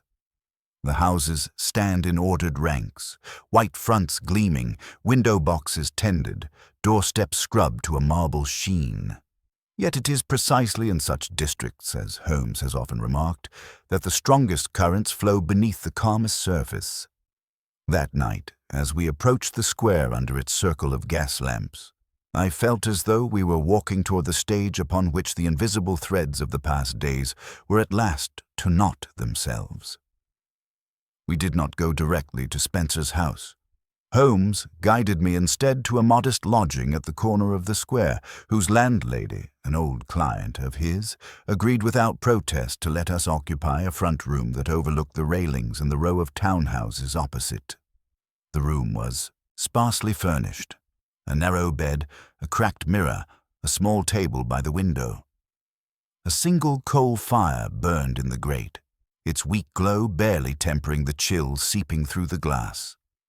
Holmes extinguished the lamp at once, leaving us in darkness save for the faint orange breath of the coals. "Sit here," he said, indicating a chair near the window. "Do not lean forward. The light from outside will render us invisible so long as we allow it to define the room instead of ourselves." I took my seat, the wood creaking faintly beneath me. Holmes remained standing for a time, his silhouette barely suggested against the dim background. He seemed to merge with the shadows, as if the darkness itself had acquired the habit of watching. Below, the square lay as if frozen in a painting. The lamps burned with steady flame, casting pools of light upon the pavement and the trunks of the plane trees. Spencer's house, with its proud facade, glowed faintly at its windows. Penderton's own residence further along showed only a single lit pane on the upper floor, like an open eye feigning sleep. Somewhere beyond our immediate view, a carriage passed, wheels muffled by distance, then all was quiet again. "How long do you expect we must wait?" I asked under my breath. Holmes's reply came from the darkness beside me. "Those who move in ritual do not consult clocks, but they will not waste the cover of night. Attend, Watson. The square will answer soon enough." Time passed in that peculiar way it acquires when one is both still and intensely alert. The ticking of my watch grew unnaturally loud, and I found myself compelled to check it, though the movement threatened to betray us. I resisted, fixing my gaze instead upon the arc of pavements visible through the glass. At last, some minutes after midnight, though it felt far longer, a faint sound rose from the far side of the square. It was not the rattle of wheels nor the clatter of boots, but something subtler, the soft, measured rhythm of feet moving in deliberate unison. Holmes's hand settled lightly upon the back of my chair. "There," he whispered. "Do you hear it?" I nodded, though the movement was more a tightening of muscle than any visible gesture. The sound approached, still unseen, then resolved into shapes as a small group entered the lamplight. 4 figures, cloaked and hooded, their garments dark enough that the gaslight slid over them without reflection. They did not walk abreast like soldiers, nor straggle like conspirators. They moved in a narrow file, each step measured, each pace in accord with the others. The first carried nothing, but his hands were clasped before him as if enclosing some invisible weight. The second bore a small chest no larger than a traveling valise, held with both arms against his breast. The third walked with head bowed, arms at his sides. The fourth, slightly behind, turned his head occasionally to scan the balconies and windows above, though his hood concealed any details of his face. They did not speak, they did not hesitate. Yet when they reached the precise spot at which the dead woman had first staggered into Spencer's house, they stopped as one. Holmes's breath brushed my ear. As I suspected. The first figure lifted his hands to about the height of his chest. I saw nothing held between them, yet he inclined his head in a gesture that resembled greeting or apology. The others followed suit with slight variations, as if each carried their own memory of the gesture's origin. The chest-bearer dipped his shoulders, and for a moment I feared he might falter under its weight.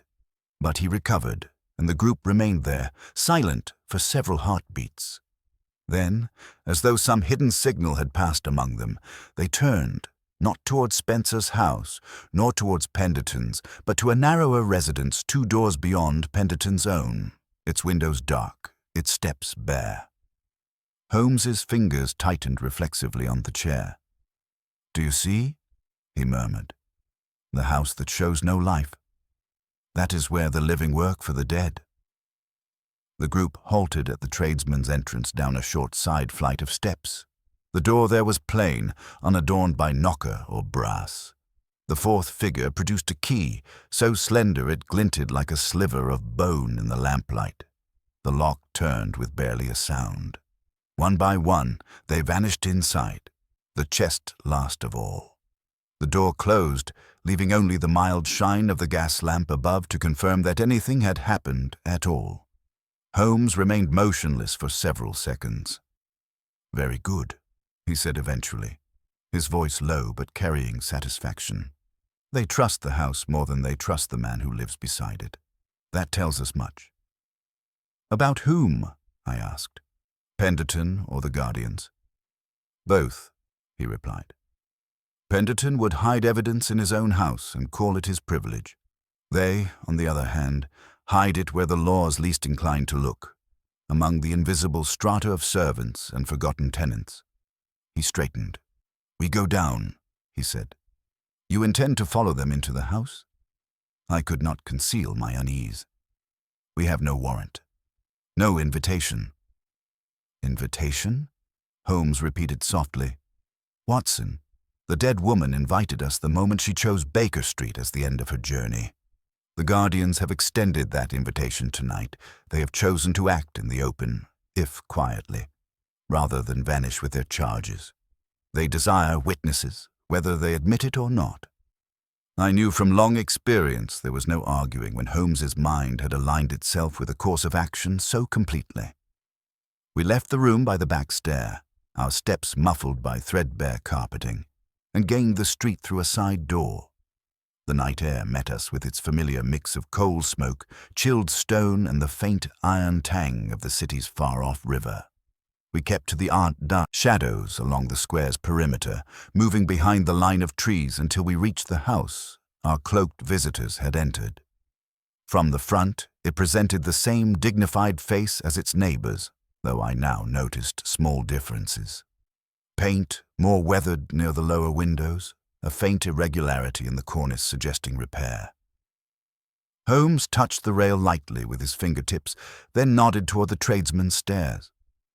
We descended, our boots making barely a whisper on the worn stone. The door loomed ahead, its paint dulled by time. Holmes knelt, examining the keyhole.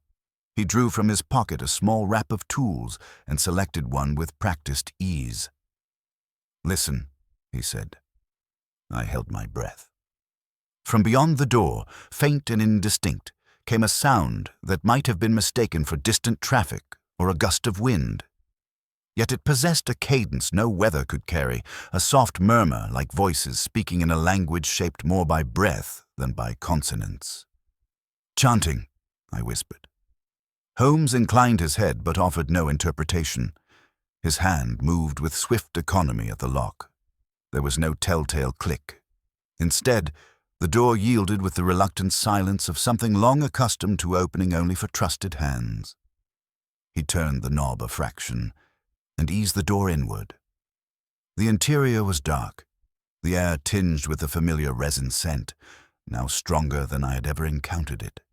It wrapped itself around us like a thin shawl, neither choking nor inviting, but undeniably present. Holmes stepped just inside, motioning for me to remain close. We found ourselves in a narrow corridor leading toward what must have been a basement kitchen or scullery in ordinary circumstances. Tonight, it held a different purpose. A dim glow emanated from a doorway at the far end.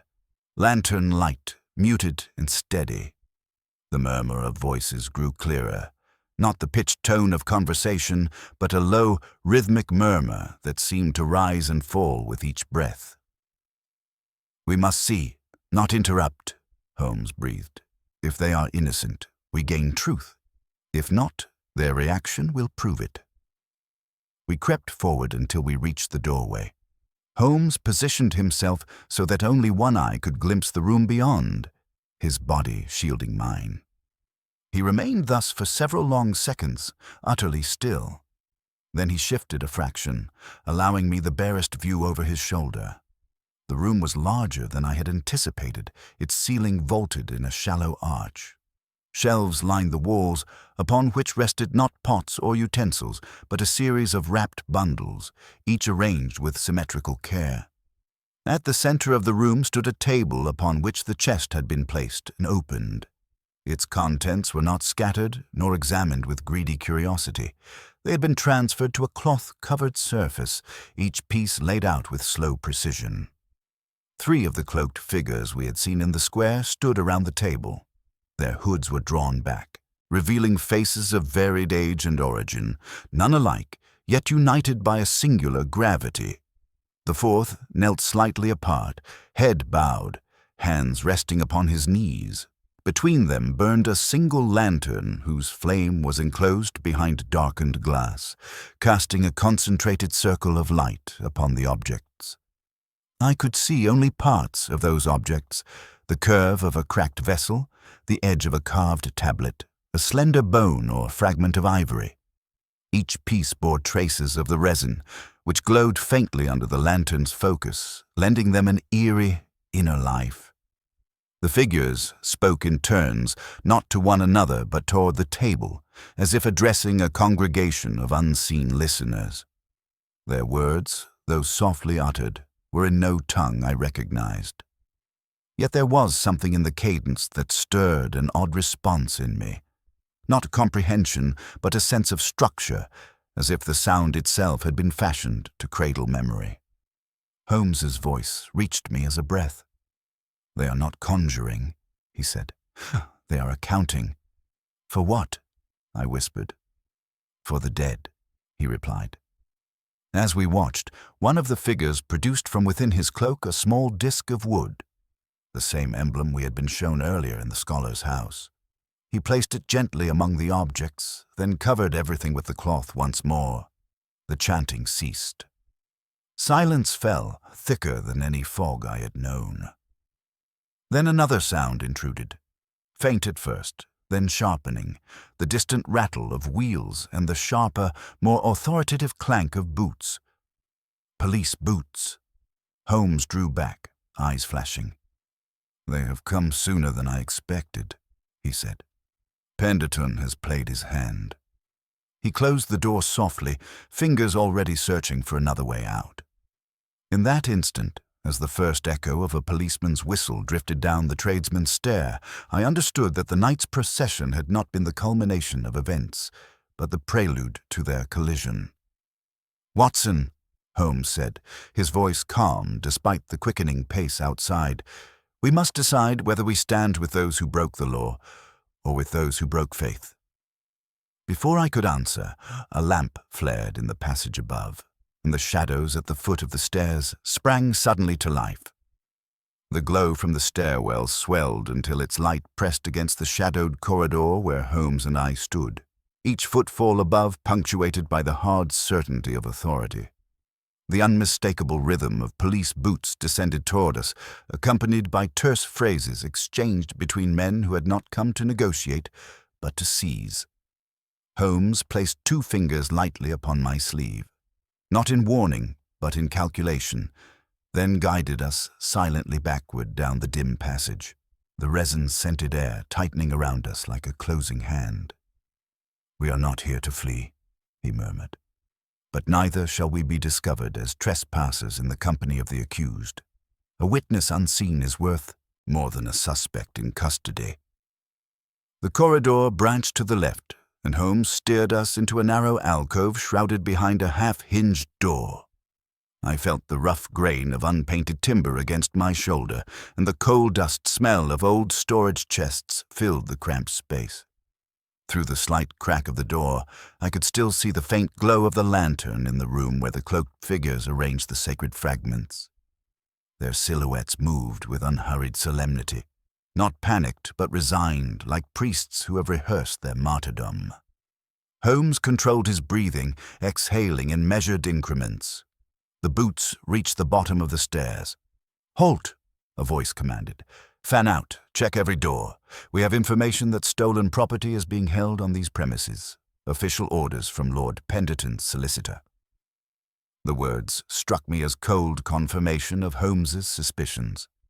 Penderton had not summoned the law to restore dignity or protect his house. He had summoned it as a weapon. The officers advanced, their lanterns flickering across the walls and throwing their shadows into monstrous shapes. One passed so near that I could have reached out and brushed the hem of his coat. Holmes did not move. His restraint radiated like iron held in check by thought alone. When the officer paused before the very door behind which we hid, I felt my pulse thrum audibly in my ears. He pushed the door a fraction inward, but the resistance of some old crate prevented it from swinging far enough to reveal us. "Only storage," he muttered. Then his lantern swept away. Holmes's hand relaxed. "They search for evidence," he whispered, not understanding. "They will find one and mistake it for the other."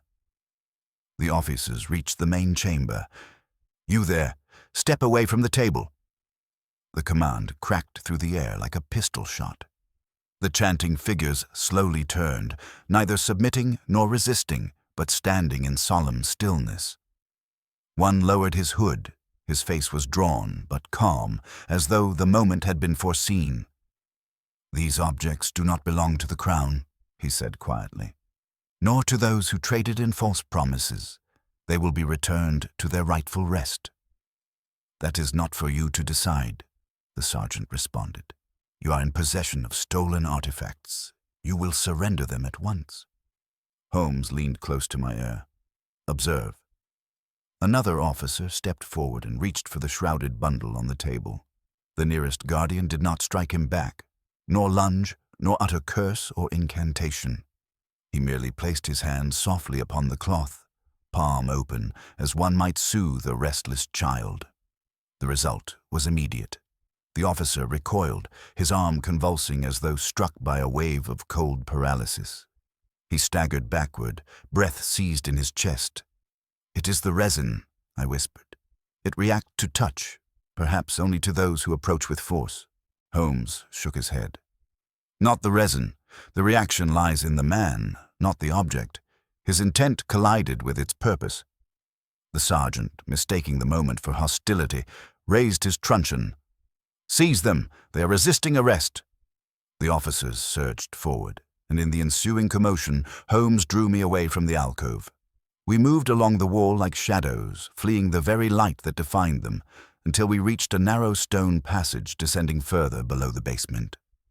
Holmes pressed onward without hesitation. "This leads beneath the chapel," he said. "Follow closely." We observe from below what we cannot influence above. The stairwell spiraled downward, torchlight fading as we descended into deeper vaults.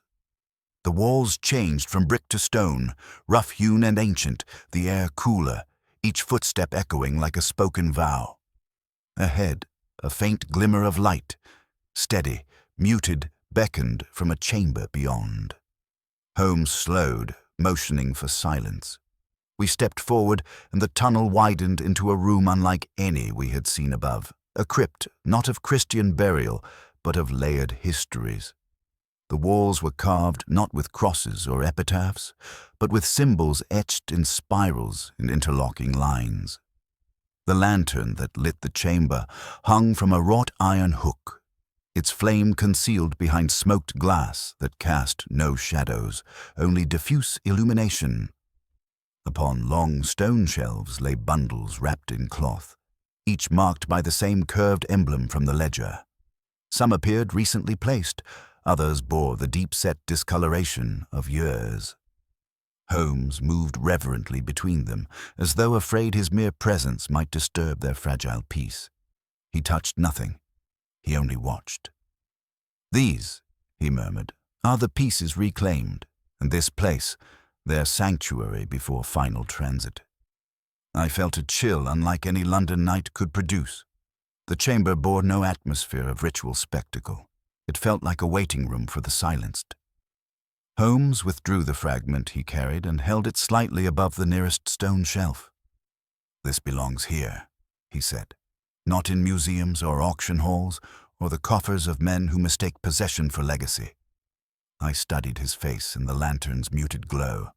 There was no triumph in his expression, only solemnity. "But what will happen to those above?" I asked. "The guardians will be arrested. Penderton will claim the law's support." Holmes shook his head once. "No. The law may seize bodies, but not memory. The guardians will disappear before dawn. Their work was nearly completed before the police arrived. The rest is delay, not defeat." He turned from the shelves, listening to the muffled echoes of confrontation above. "The true danger now," he said, "lies with the men who hired Penderton. They will not tolerate public scrutiny. They bury their axe beneath empire and call the burial patriotism." I watched the flicker of the lantern across the carved walls. "Holmes, will you intervene?" He exhaled slowly. "Only where truth is asked for. It is not my place to be anyone's avenger." Footsteps approached, soft, unhurried. The cloaked figure who had carried the chest descended into the crypt, face calm, hands empty. He bowed his head slightly toward Holmes.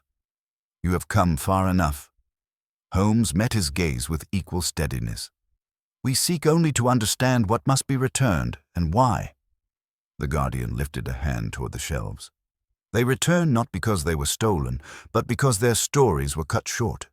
The dead do not require justice, only completion." "And Penderton?" Holmes asked. The man's expression darkened. "He sought prestige, not remembrance. He traded in ancestors as trinkets. That debt will not sleep." Before Holmes could speak further, a shout echoed faintly down the stair, officers calling to one another in confusion. The guardian stepped back, blending once more into shadow. "You will leave now," he said. "We have seen what you needed." Holmes inclined his head. "We go." We ascended the passage just as the police withdrew upstairs, their search fractured by the absence of those they sought. The basement doors hung open, the lantern extinguished, the table cleared. Only the faint scent of resin lingered, like a sigh fading into stone. Outside, the square had begun to pale with the approach of dawn. The sky held that thin, brittle blue reserved for hours, when the city has not yet resumed its mask. Holmes paused at the railings, the first bird stitching faint chirps into the silence. "This case," he said quietly, "will not end in arrest nor proclamation. It will end in shadows, where it began." I studied the silent facades of Eaton Square, wondering how many secrets passed nightly beneath its polished thresholds. What remains to be done? I asked. Holmes's gaze drifted toward Pendleton's house. We must confront the man who mistook memory for merchandise. He turned up his collar against the chill. The dead are nearly at peace. Now we turn to the living.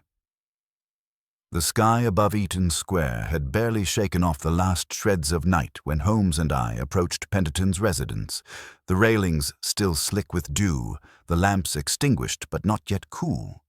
The square possessed that uncanny quiet, particular to early morning, a hush that does not feel like rest but like anticipation. Holmes walked with measured purpose, his expression composed, yet inwardly sharpened, as though the events of the past days had distilled themselves into a single, forceful point of inquiry. I sensed that this confrontation would not resemble any to which I had previously accompanied him. It would not involve accusation, nor triumph, nor explanation meant for the public record. It would concern responsibility, laid bare where reputation could not shield it. The butler who answered our knock recognized us instantly.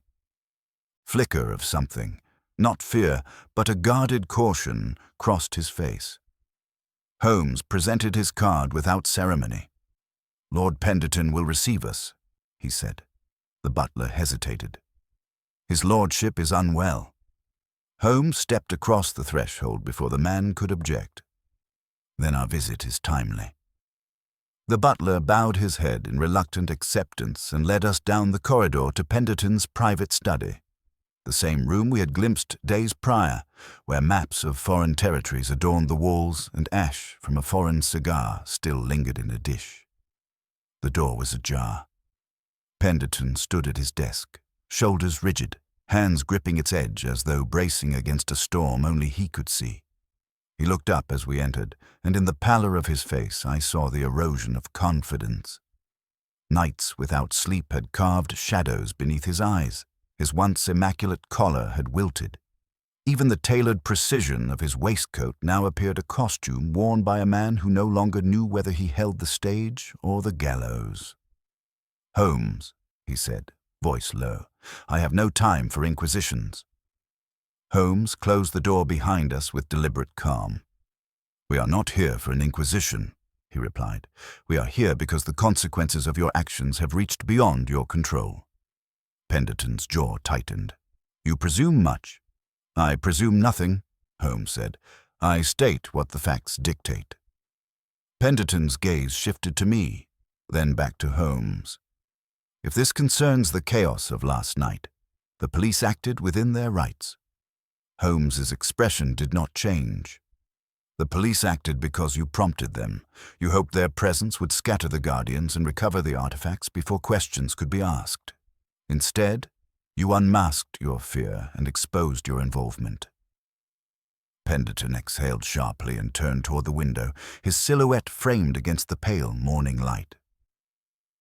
"What do you want of me?" "Truth," Holmes said simply. The word hung in the room like the toll of a bell.